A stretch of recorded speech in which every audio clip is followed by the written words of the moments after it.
so much for coming to Labrador's first Stand Up for Nuclear event being held here.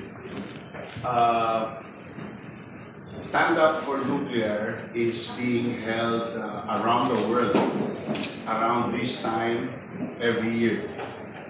And these are all in all major cities of Europe, America, and the rest of the world.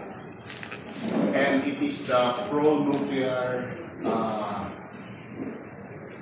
faction of our society that wants to show the entire world that they support nuclear power as a means towards prosperity and a protected environment and climate and planet. Recently, House Bill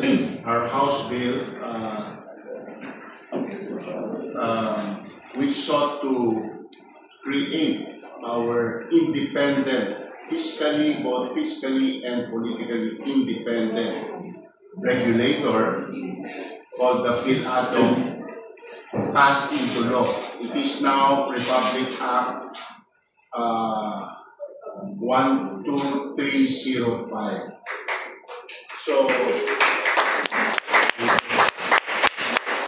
worked on that so hard last Congress. It was passed in BICAM on the last day of Congress sa Senate. So photo-finish po yung batas na yan. It was enrolled in the Senate and transmitted to Malacanang.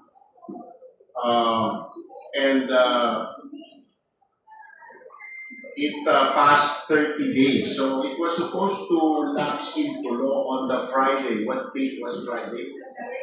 September 18th. However, the President decided to sign it into law. So that's also good that the President signed it into law. I'm happy that he supports this new law. The new law creates the PhilAtO. Dati po kasi ang regulator natin sa lahat ng bagay ng nuclear and anything with ionizing radiation in the Philippines was the PNRI. But we were told by the IAEA, International Atomic Energy Agency, that hindi compatible maging regulator si PNRI dahil siya rin ang taga-promote ng nuclear energy. So meron pong conflict of interest.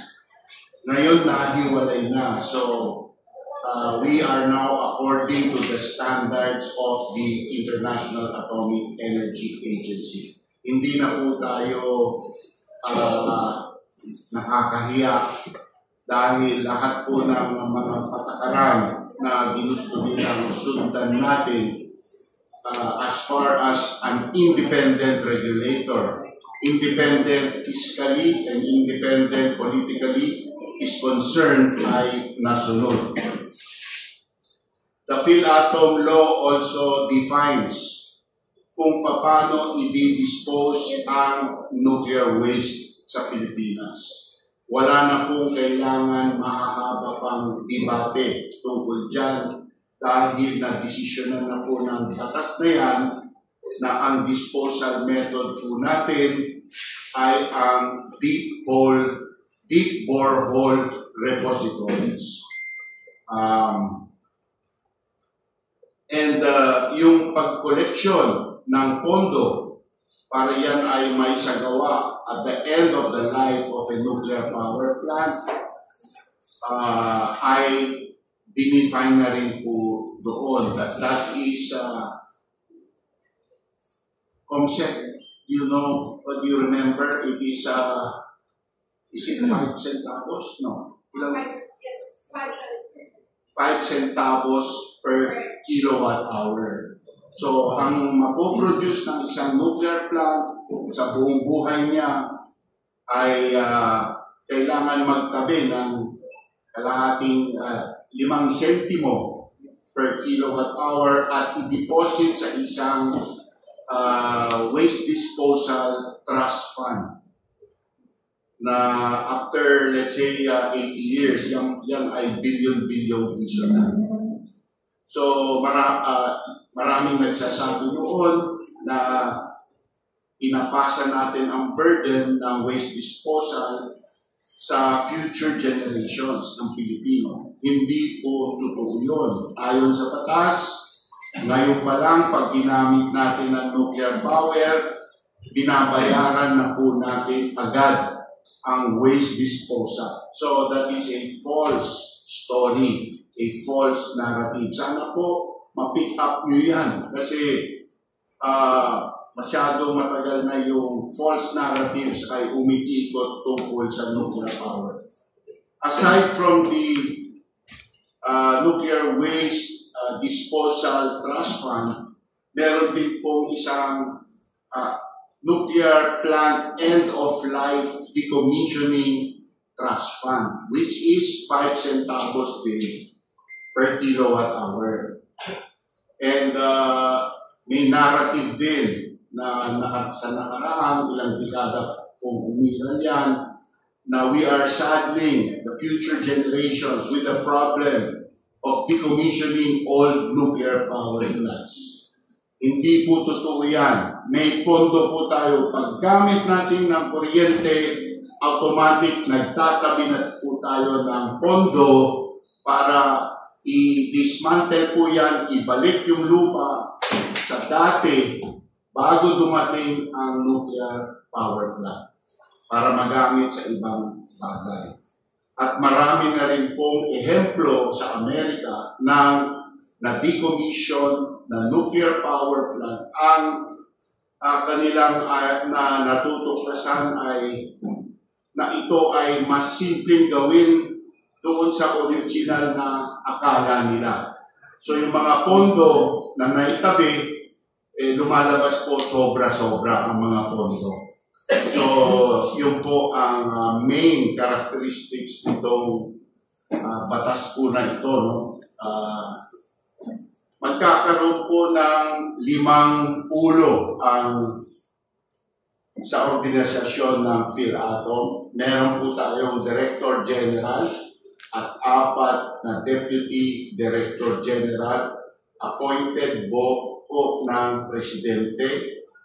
Meron pong mga criteria na nakalista doon sa batas kung ano po ang klaseng expertise ang kailangan meron yung tao yun na i-appoint niya. Staggered po ang pag-a-appoint. Ang DG, Director General, 5 years. Ang first DG, 4 years, 3 years, 2 years, 1 year. Bakit? Kasi 5 taon ang term, maximum term ng lahat ng posisyon na ito. And syempre, kailangan magkaroon kaagad ng 5 tao. So, pag dapat every year, nag-a-appoint po tayo ng isa para hindi lahat sabay-sabay mabakante ang board. Only one will expire yung term niya every year. So, ganun po ang naisip sa batas para every year isa ang ina-appoint na bago. So, yun po. I'm open to questions. Dito po sa bayan ng Labrador, wala po si Mayor sa ngayon. Kagabi po, may drama dito. May nahuling, I think, shabu. Worth 6 billion pesos sa isang barangay dito. I think may connection ito doon sa nahuling shabu. Doon sa kabilang bayan, yung Bugalyon, just a few days ago.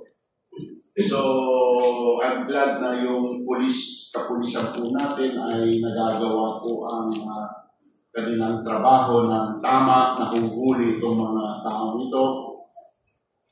But our mayor has to be there. He will be coming back, and you can get a statement from him later on. But Labrador is a town which I immediately recognized as being able to host a nuclear plant when I won my first term in May of 2022.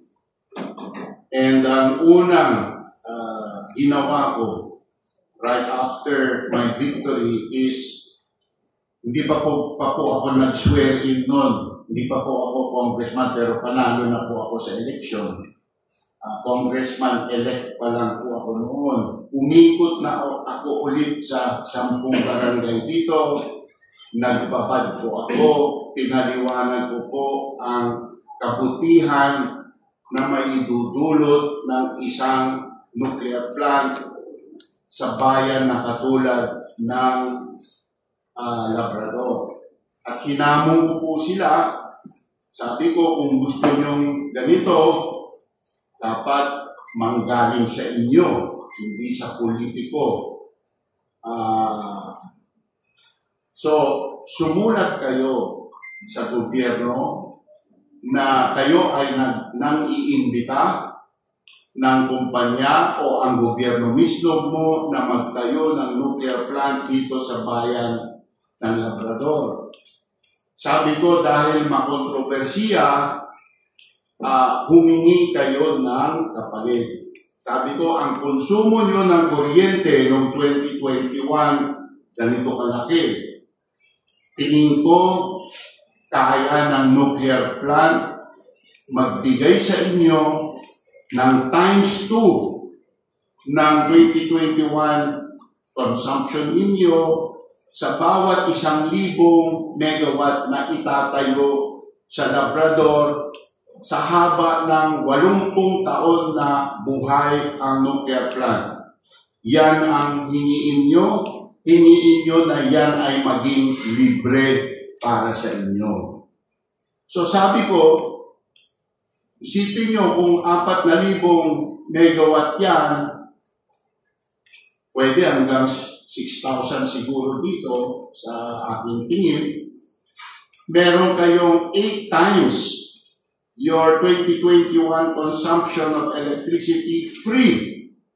Sabi ko, hindi ba magiging pinakamurang kuryente ang kuryente ng Labrador sa buong Pilipinas?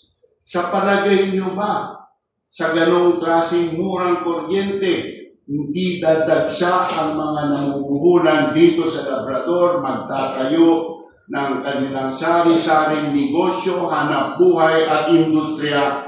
Sino ba ang mabibigyan ng trabaho na maganda, na permanente? Hindi ba kayo rin mismo? Makikinabang kayo. Kaya ko po na akong busy. Another thing na sinabi ko sa kanila, ang isang nuclear plant na 1,000 megawatts may halagang mga $4 billion. Ang 60% po niyan, 65% ay local civil works. So, hindi pa umaandar yung nuclear plant na yan, ginagawa pa lang, marami na kayong trabaho. And yun po, I think, kumapit sa imagination nila at sila po ay sumulat. Kaya, registered voters po ng Labrador, around 65% po ay sumulat. Notarized po yan, kaya legal po yan na dokumento. Yun po ang basis kung bakit nandito tayo sa Labrador, sa distrito ko. The only town in the 2nd District of Pangasinan that has the possibility to host a nuclear power plant. Kasi yung iba po, walang tabing dagat.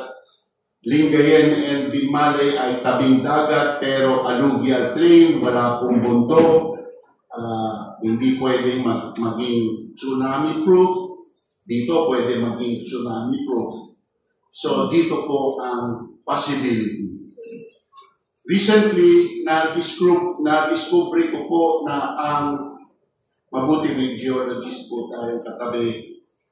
Na-discover po namin na ang North Zambales fault line ay dumadaan dito, malapit po dito, dyan sa ilog, sa likod.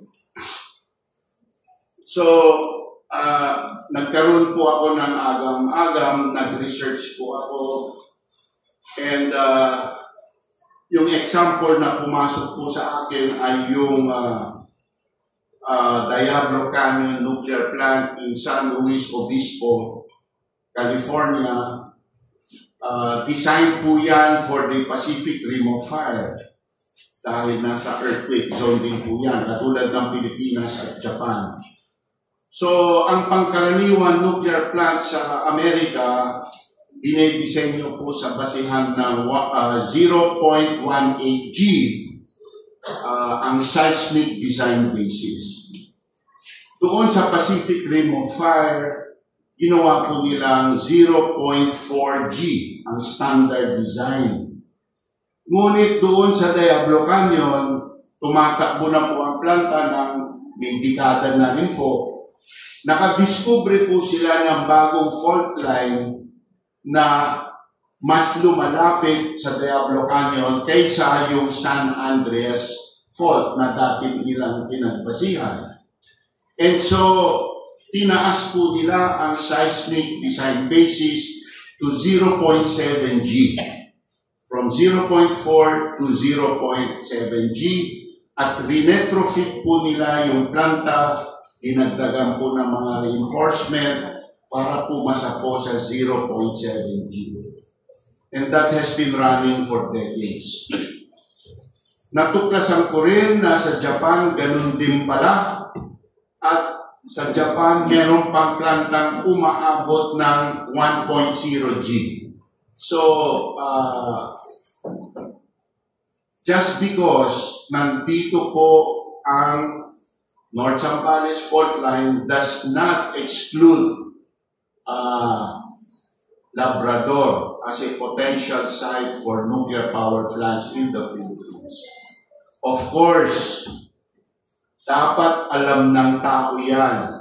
Kaya, kailangan kong ulit yung effort ko na mag-gather ulit ng letters from the voters telling the government, bagamat nandyan yung dati gusto na namin, ngunit bagamat nandyan yung North Zambales fault line, at alam naman namin na i-adjust nyo yung disenyo para sapat ang seismic design basis na lumusot dyan sa requirement, gusto pa rin namin itong nuclear plant sa amin.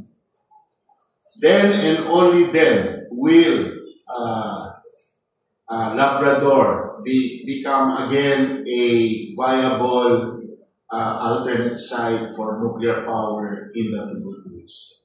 In the meantime, gusto rin ng Isabela, gusto rin ng Mindoro, gusto rin ng Masbate, at last I heard gusto rin ng Sorsogon. So, marami pong may interest. Sa Mindanao, meron din po, hindi ko na po babanggitin muna dahil maliit ang grid ng Mindanao at wala pang available SMR, small modular reactors or micro-reactors na pwedeng itayo doon to fit the smaller grid. So dito sa Luzon, this is the biggest part of our grid. 70% po ng ating grid ay nandito po between the province of Pangasinan and the province of Batangas. Ang Metro Manila area comprises mahigit 70% ng ating total GDP. So ang konsumo ng kuryente dito po nakakonsentrate. Dito po sa lugar na ito, kailangan natin ng malalaking planta. Yun po ang most economical way dahil sa economies of scale. So, yun po ang aking itinutulak sa committee. Right now, meron po tayong pinasang Nuclear Liability Bill on third reading. Last 19 Congress. Matagal pong naipasa na yan at nabinbin sa Senado ni hindi po natignan sa Senado. So, yan po ay ngayon, kung babasahin nyo, House Bill 375 po yan, Nuclear Liability Bill. Nung organizational meeting po namin nung isang araw, yan po ay napagkasunduan namin ng committee na yung mga common parts ng Bill 375 at saka yung dating bill, Comsec, ano ba yung dating bill number? 9876. House Bill 9876 ng 19th Congress. Lahat ng common hindi na kailangan talakayin, din accepted na. So ang tatalakayin na lang yung mga hindi pa po, yung mga bagong addition and changes. Ang karamihan po niyan dahil doon po sa Convention ng 97 Vienna na nakapirma po ang Pilipinas noong 1998 pa, panahon ni Presidente Ramos, na hanggang ngayon hindi pa po nara-ratify ng ating Senado. Pero sinali na rin po namin yan sa bill. So yun po yung mga extra between this bill in this Congress and yung na-approve 19th Congress. By the way, ang pagka-approve ng 19th Congress ng bill na ito, 260 plus ang bumoto. 267. Ang bumoto ng 4, I think, dalawang abstention. O, dalawang abstention. Anyway, tignan nyo na lang ang voting record. Ang record. So, yun po, nagmamadali po akong may pasayan sana ng Kamara bago matapos ang taon para may oras din ang Senado na ipasabi nila. After that, isa na lang po ang naghihintay na mahalagang magawa, yung Nuclear Integration Act, which will define all the incentives, sino magme-may-ari, siguro i-define kung gagamitin ang Bataan as equity ng Pilipinas kasi may halaga pa rin ang Bataan ng around $2 billion. Yan ba itatapon na lang natin o yan ba ay pakikinabangan natin? Depende rin yan sa liderato ng Bataan. And po ay nagtataka dahil isang taon ng mahigit na alam ng ating DOE sa pamamagitan ng SWS survey ng nationwide. Kasali po ang Bataan na pabor ang tao sa nuclear power. Sawa na sila sa mataas na presyo ng kuryente. Bakit pinagpipilitan ng liderato ng Bataan na ayaw ng tao? Hindi po tumutugma doon sa resulta ng SWS survey. So, tingin ko dapat masettle yan ng ating Pangulo. Sayang naman na itatapon lang natin ang worth 2 billion na asset ng bansa na bayad na, naghirap po tayo magbayad yan. sa laki po ng perang yan, yan po ang ina-argue ko sa nung congressman pa po ako sa ibang distrito. Sabi ko, tayong lahat na distrito ng Pilipinas ay may bahagi dyan sa mahigit 100 billion pesos worth na asset. Mga 500 million ang bawat distrito ng Pilipinas. Dapat may say tayo dyan, hindi lang ang Bataan ang may say dyan kung ano ang gagawin dyan. Kasi po, kung yan ay maging equity natin, at tulad ng sinabi sa akin ng KXIM Bank ng Korea, pwede silang magpautang, 15% ang kailangan nilang equity galing sa atin. Eh kung yun na pong planta mismo ang equity natin na worth $2 billion, ang ibig sabihin, pwede po tayong umutang ng $14 billion. Kaya pong gumawa niyan ng 3 bagong 1,100 megawatt power plants sa Bataan mismo, plus yung existing plant na 620, that is 3,920 megawatts. Malaking tama na, malaking epekto na sa kakulangan natin ng malinis at reliable at murang kuryente. Ang gusto ko rin sabihin sa media, alam nyo, ang nuclear power ay hindi just another way to make power. May katangian po ang nuclear kung bakit angkop sa sitwasyon ng Pilipinas. Dahil ito po ay isang paraan para umiwas sa taon-taon nating importasyon ng fossil fuels. Bigyan ko po kayo ng ehemplo, ang bawat 1,000 megawatts na coal plant kumukonsumo sa isang taon ng between $400 to $500 million worth na imported coal. Basta pinaandar mo yan, ganyan po ang konsumo niyan. Ang nuclear plant po na kasing laki, $20 to $30 million lang. Kaya daan-daang milyong dollars ang savings ng nuclear ikumpara natin sa coal. Mas mahal pa po ang LNG na tinatayo ngayon ng ating gobyerno. Akala ko ba gusto nilang magmura ang ating kuryente? Pabaliktad po ang kanilang direksyon. So yun lang po ang mensahe ko for this morning. I'm open to any questioning.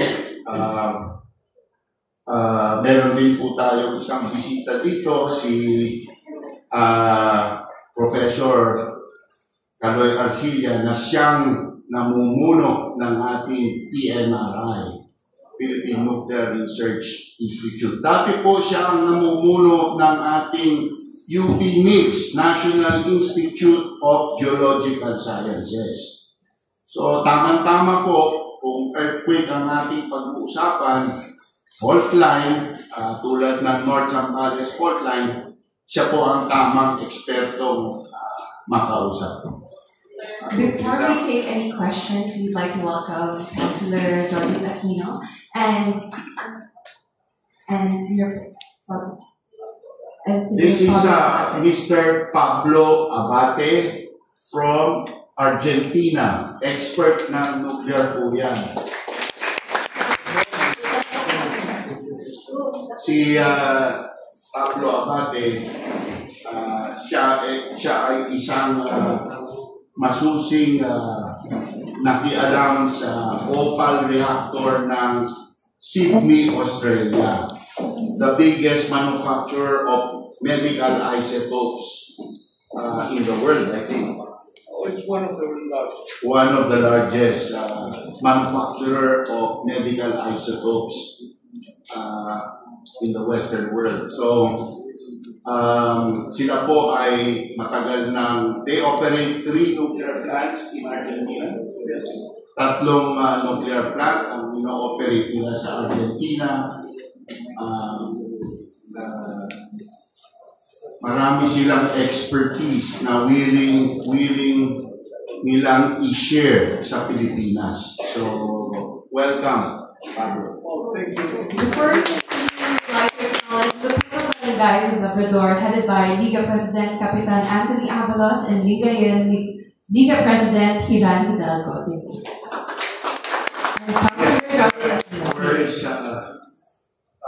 Where is ABC President? Without the assistance of our local leaders, it would have been quite difficult to convince all the people, but they assisted us. Our ABC President, Avalos, can you add a share?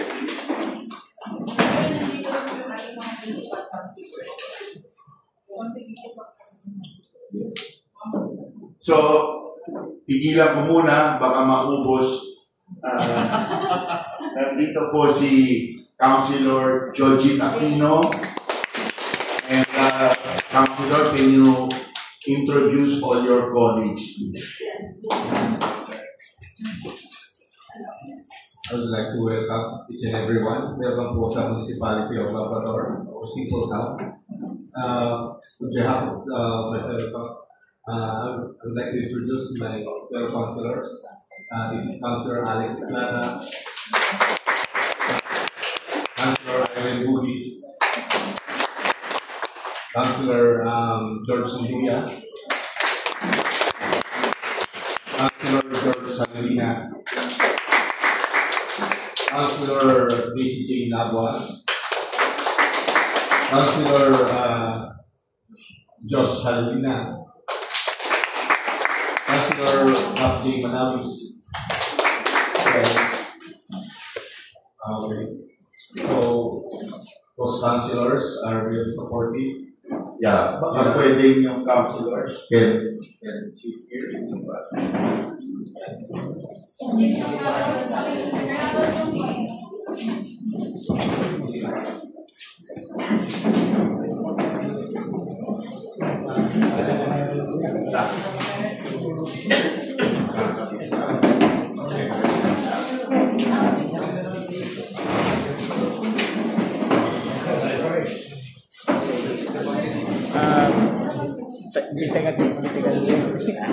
Taga-Caloocan.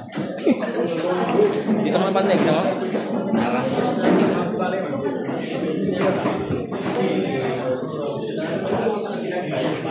Reserve ako talaga para sa ito. We would like to introduce Iba to. for this discussion. Sige, We also have with us Liga President Hiram Hidalgo. There. So, Liga